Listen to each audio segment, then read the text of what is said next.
Welcome to the haunted tales from the old rocking chair. And now your host, Christina Spencer.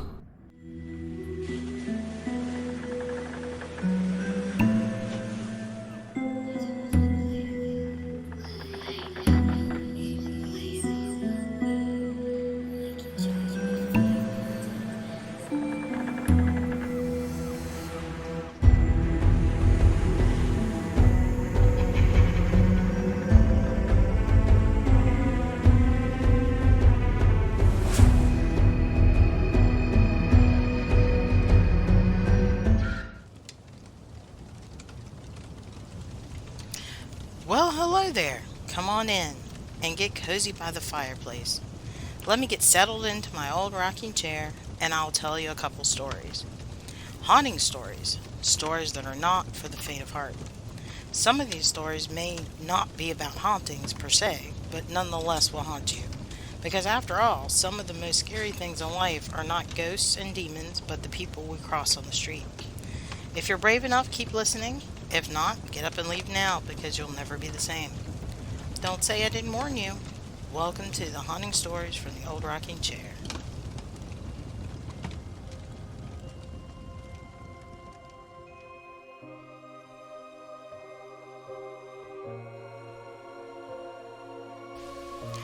My Parents' Haunted House, written by Twilight Dreamer 87. This is my first time I'm posting anything online about this. I am a 31-year-old woman, married, and recently moved back in with my parents due to moving back to the town I grew up in. My husband and I are taking our time looking for our own place, due to wanting something nice in the area and that it's usually hard to find. The story takes place in my parents' house starting back 10 years ago. For a bit of context, here's a description of the house. It is a 2-story brick and stone house in city limits, but still surrounded by nothing but woods. You have to go through a garage that leads into the kitchen, with the first bedroom to your left. Past the kitchen is the main living room, and to the right is the hall that is very open. In this area you will find the main dining room, the second living area, but if you continue straight you will see the staircase to your left, and even further straight is my parents' bedroom and bathroom. Going up the stairs you will come to the third living area. Yes, this is a huge house, with 2 sets of French doors side by side that lead into the outside balcony. Going straight, there is a sharp left that leads you to the other 3 bedrooms and 2 bathrooms. This is where the story takes place. The first time I stepped foot into this house, I immediately felt off, like something just wasn't right. I felt a presence, but I didn't know what or who it was. I brushed it off thinking I was just reading too much into it. I continued to feel this for the next couple of years, and because of this, I didn't much enjoy visiting them. My parents liked to gamble a lot back then, so they would ask me to babysit my baby brother and sister one day on the weekend. My boyfriend then, but now my husband, loved them, so he would always babysit with me. The first few times I really didn't pay attention to the feeling I would get because we would be busy playing and eating with the kids. After that, things kind of chilled out, and we would end up watching movies until it was time for us to go to bed. Now, my husband is a freak of nature. It's like he falls asleep the second his eyes are closed. Me, on the other hand, takes me forever to get comfortable enough to wind down my mind. I also don't sleep well even when I do finally get to sleep. This night was the first time I saw and heard something in this brand new house.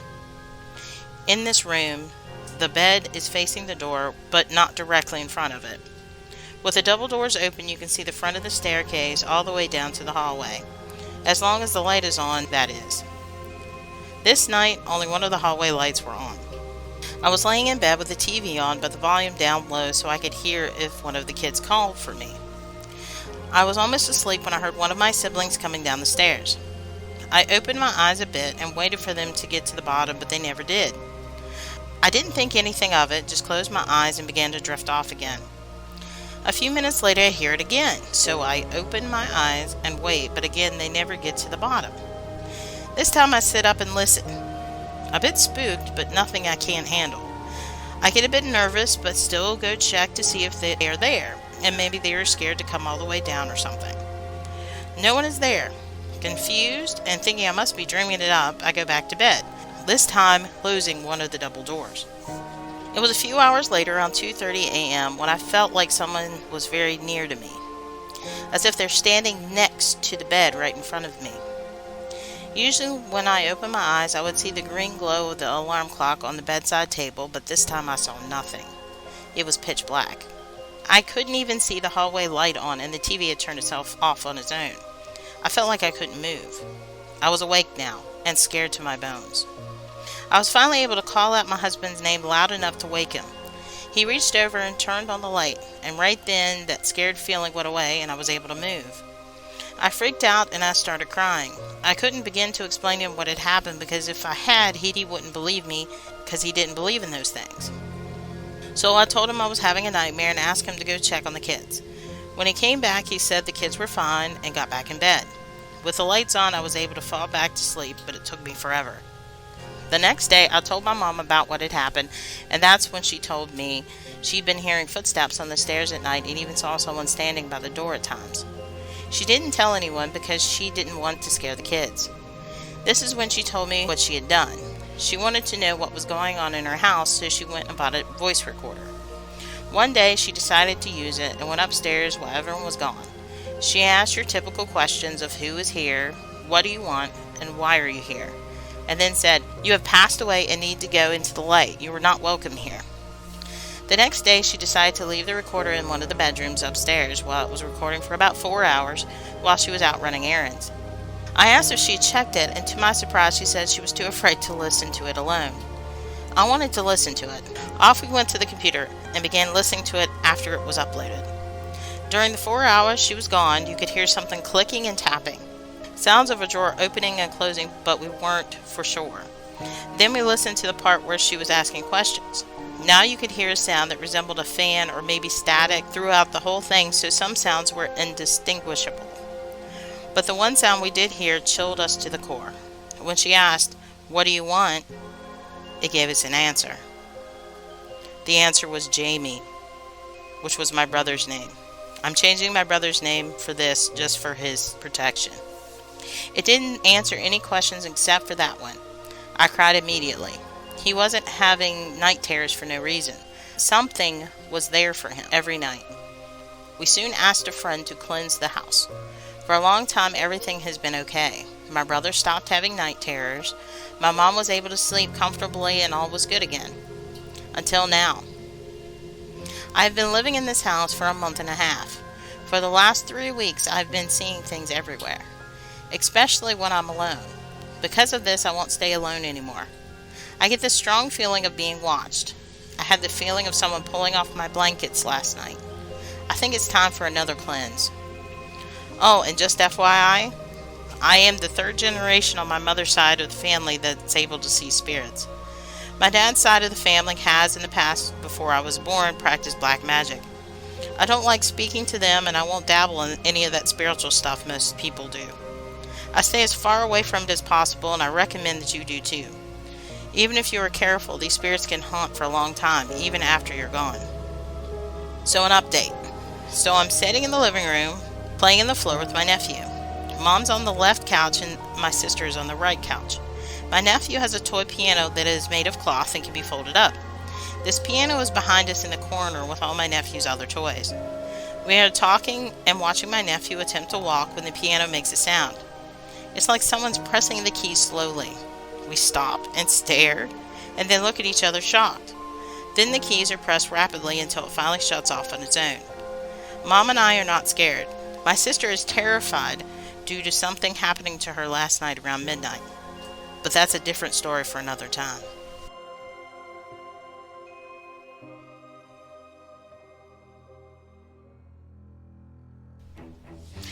Creepy Cabby, A True Encounter, written by Black Cat 1206. I have cerebral palsy, but I've always worked, while at and after leaving college, sometimes having 2 or 3 jobs at a time. When this incident happened, I was 22. Renting my bungalow and living alone, I was going to work. My main job at the time was a dance, fitness, and play therapy assistant to a group of therapists working for young people with physical and learning disabilities and extreme behavior disorders. As I'm a full-time wheelchair user, I had to use the cab to travel to and from work. And although most of the guys driving for the cab firm were solid and really nice, there were a few dodgy ones, as in most walks of life. I could transfer quite easily, so all the drivers had to do was hold my wheelchair steady, then fold it up and put it in the boot. On this day, the guy turned up at 8:30, which was late, and I proceeded to transfer. I felt him right up close behind me, his hand brushing lightly over my back and bottom. It's worth mentioning that I've had a slight issue with this man before, mostly making smutty remarks and asking me out for a drink. When I said no, he got slightly nasty and ended up having to report it to the firm. As I'm disabled, there wasn't much I could do, as I was holding myself up and I couldn't let go of the door. I swore at him, managing to swing around to sit in the car, and I told him never to do that. He just laughed and smirked. We started to drive. 10 minutes in, and I noticed we weren't going the regular route to get to the center where I worked. Being angry with him anyway, also the fact that I was already late for work, I asked him about this. He ignored my question and said in a very cold voice, "You know I live around here. I could take you to my flat where my 3 mates are, and there wouldn't be anything you could do about it." When he said that, I was crapping myself inside. But I said in my bravest voice, "If I'm much more late to work will call me and they will have your firm's details too." With that, he scowled at me big time, and after a while I soon recognized the usual route to work. When I arrived at work, my boss was worried when he saw the driver. He asked me if I was okay. After a while, I was able to tell my supervisor what had happened, and she first called the cab firm and then the police, who came to interview me at work and then talked to the man. I don't know whatever happened to him, but I never saw him again.